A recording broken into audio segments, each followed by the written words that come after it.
Inilah sosok Dajjal kecil yang sedang dipuji-puji oleh bangsa Yahudi sekarang di Israel. Dia bernama Yanuka Rav Shlomo Yahuda. Dia dikatakan mempunyai ciri-ciri yang mirip dengan penyelamat Yahudi dalam ramalan mereka, di mana dalam ramalan tersebut dia berperan untuk menyatukan seluruh umat Yahudi dan mengangkat Yahudi menjadi kerajaan dunia. Dia juga mengklaim kalau dia itu mempunyai beberapa mukjizat, yaitu seperti dia bisa menjelaskan Taurat dan juga Talmud tanpa berguru kepada siapapun. Dan yang dijelaskan oleh dia itu benar. Dia juga mempunyai kelebihan membuka orang lain untuk terus mendengarkan penyampaian dari dia. Dan juga dia diklaim bisa menyembuhkan penyakit seperti lumpuh, tumor, dan lain-lain. Dan yang terakhir, orang-orang Yahudi ini percaya kalau mereka itu bisa berkomunikasi dengan Tuhan melalui dia. Tapi para penganut Kristen dan juga sebagian orang-orang Yahudi ini nggak percaya sama dia, di mana dianggap mukjizat yang dia lakukan ini tidak mengaitkannya dengan Tuhan, yang dianggap secara nggak langsung kalau dia ini menganggap dirinya itu sebagai Tuhan. Pesan dari saya untuk terus meningkatkan iman dan juga takwa, karena banyak dajjal-dajjal kecil yang bermunculan sebelum datangnya dajjal yang sebenarnya. Tak hanya nabi palsu, kini muncul dajjal palsu di Israel. Apa yang harus kita persiapkan? Baru-baru ini, nama Yanuka Rav Shlomo Yahuda tengah ramai diperbincangkan di beberapa majelis taklim. Nama itu heboh disebut-sebut Yahudi sebagai juru selamat kaum mereka yang sudah muncul di dunia. Ciri-cirinya pun digambarkan dan dicocokkan oleh beberapa ahli, termasuk seorang ahli Taurat yang jauh lebih paham dari Rabbi.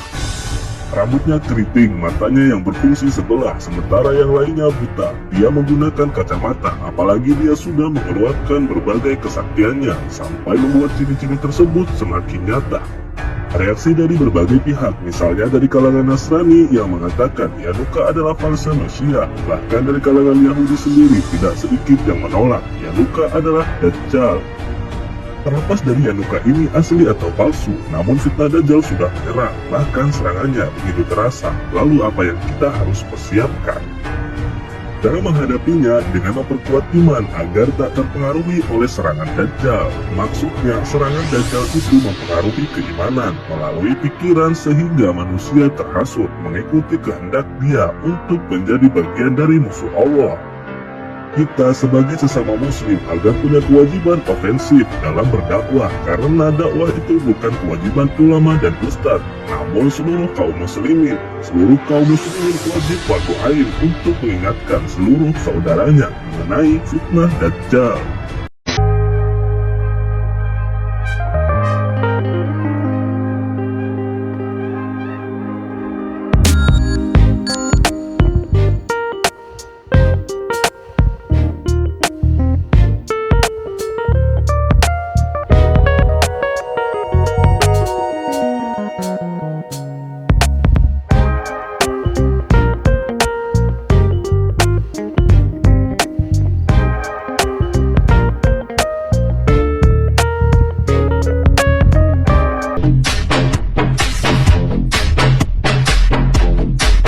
Meninggal.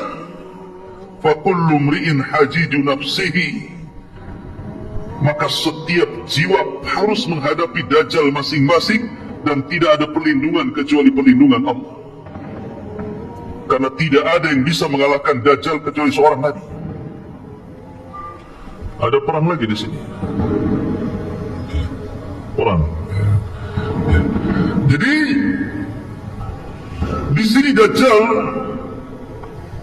oleh Nabi SAW diancam, kalau Dajjal itu keluar sementara aku hidup, aku yang akan membunuhnya, aku yang akan menghadapinya. Dari sini kata para ulama, tidak ada yang bisa menghadapi Dajjal kecuali memiliki dua perkara. Satu, iman. Yang kedua, ilmu. Iman dan ilmu harus ada. Makanya Nabi SAW mengatakan, kalau Dajjal hidup, aku yang akan menghadapinya kalau sama-sama hidup di zamanku. Karena tidak ada yang kuat imannya, tidak ada yang kuat ilmunya melebihi Rasulullah SAW. Makanya terkadang heran, terkadang kalau kita bicara Dajjal, banyak juga yang komentar macam-macam. Imam Mahdi pasti keluar. tahun sekian pasti Dajjal keluar.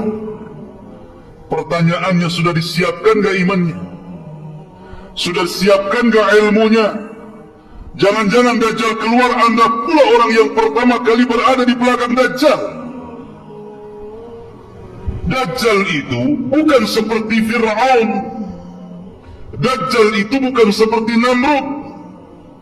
Fir'aun ngaku Tuhan, ngaku Tuhan. Namrud ngaku Tuhan. Bukhtun Nasar ngaku Tuhan.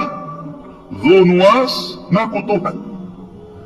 Tapi empat raja ini walaupun ngaku Tuhan, tidak punya kesaktian. Mereka berani memaksa orang untuk menuhankan hanya karena kekuasaan dan kekuatan pasukan. Kalau tidak mengakui saya Tuhan, ku bunuh, itu saja. Tapi tidak punya keanehan. Tidak seperti Dajjal, Allah berikan keanehan. Walaupun sama-sama tidak memiliki rububiyah Allah Azza wa Jalla, tapi Allah mengizinkan kepada Dajjal seolah-olah memiliki keanehan-keanehan dari rububiyah Allah Subhanahu wa Ta'ala. Dan Allah menghendaki seperti itu karena sebuah hikmah yang Allah kehendaki. Dari situlah para nabi takut dengan fitnah Dajjal ini.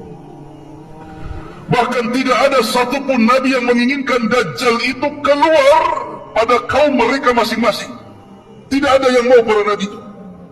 Jangan sampai Dajjal hidup di zaman Nabi Nuh, kata Nuh.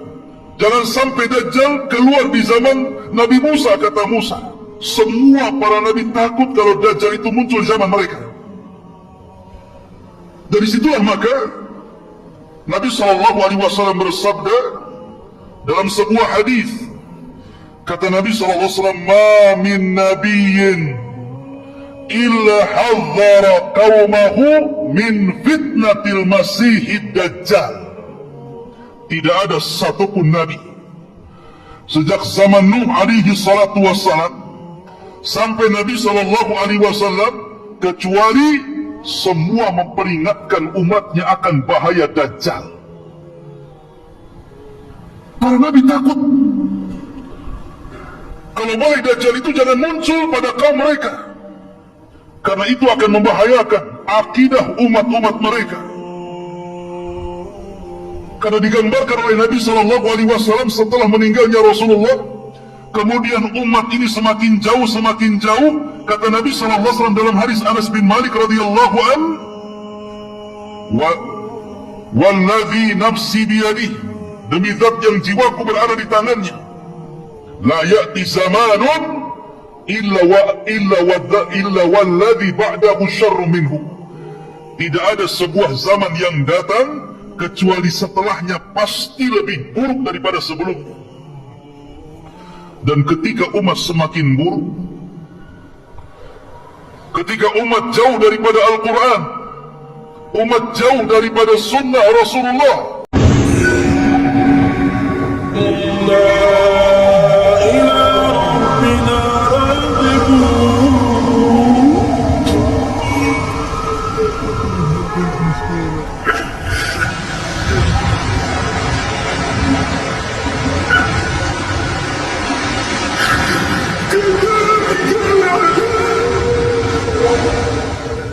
الله يخلف عليك، الله يخلف عليك. أمطار جدا الخميس، أمطار جدا.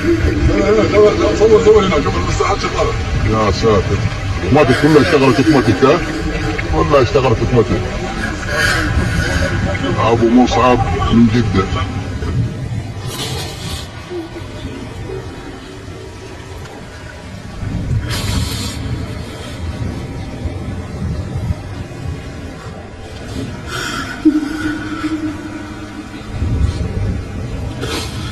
كذلك العذاب.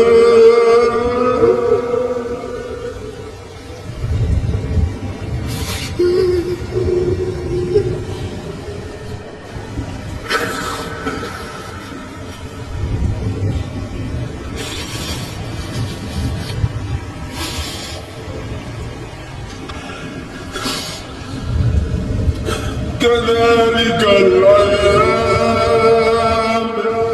ولعذاب الآخرة أكبر